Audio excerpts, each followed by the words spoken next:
Hello, what is up mga ma'am, sir, ma'am? Ako po si Ralph C. Fries, visual artist from Manila. And today, tapos na yung ating Resident Evil project for a client located sa Sydney, Nebraska, USA. So, kailangan na natin siya i-document, take ng photos, take ng videos para mapack na natin and ma-ship na natin papuntang Nebraska, USA. So first, natapos na natin yung liquor.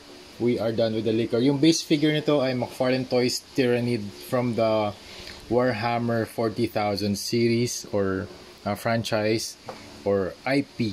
Ito yung kanyang extra arms. So pwede nyong i-swap yung arms niya if you want the 5-fingered arm or yung 3-fingered na hand pala. Sorry. Tapos dito naman tayo kay Leon Kennedy. And shout out to Meraki Archives for painting the face sculpt. Ayan, focus lang natin focus natin yung face sculpt. Ayan. So dapat pala sa susunod na na project namin together, yung project collaboration, papadala ko na rin yung mismong figure kasi kailangan i-color match yung neck dun sa skin tone ng face. So ako na nag-color match. Hindi naman kailangan sobrang 100% kasi nagka-cast ng shadow yung face doon sa neck.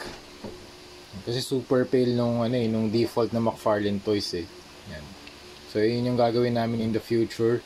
Thank you very much Meraki Archives for painting the face sculpt of Leon Kennedy. Tapos nag-add na rin ako ng mga munition pack from McFarlane Toys. Kompleto na rin yan. Version 1.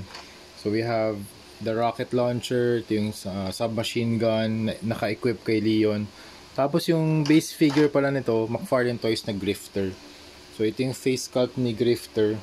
Naglagay na lang din ako ng umbrella logo sa kanyang face.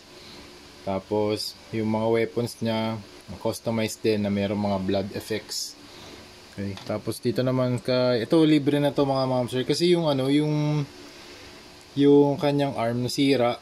Ito sira talaga. So bumili ako ng extra grifter para sa client natin para buo or para gawa yung arm. Ito naka-glue na to Yan, naka-glue na yan. Tapos itong kanyang head 3D printed to tapos naka-blue tack.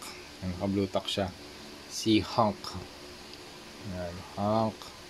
So ito yung front, back. Meron na rin akong tutorial nito kung paano ko ginawa si Hank.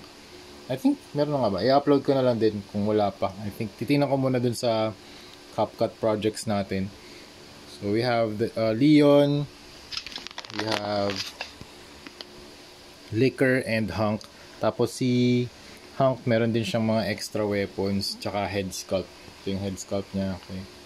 Tapos I also included the grifter cards. Okay.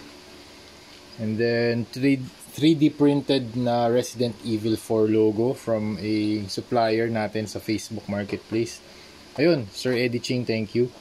Ayun na, ngayon ko lang naalala. Tapos gumawa na rin ako ng diorama base para malagay natin yung tatlo. Para pwede nating ilagay si Hank, tapos si Liquor, and si Leo na magkakasama. Tatayo sila. Hindi ko lang siya matayo kasi naka top view tayo.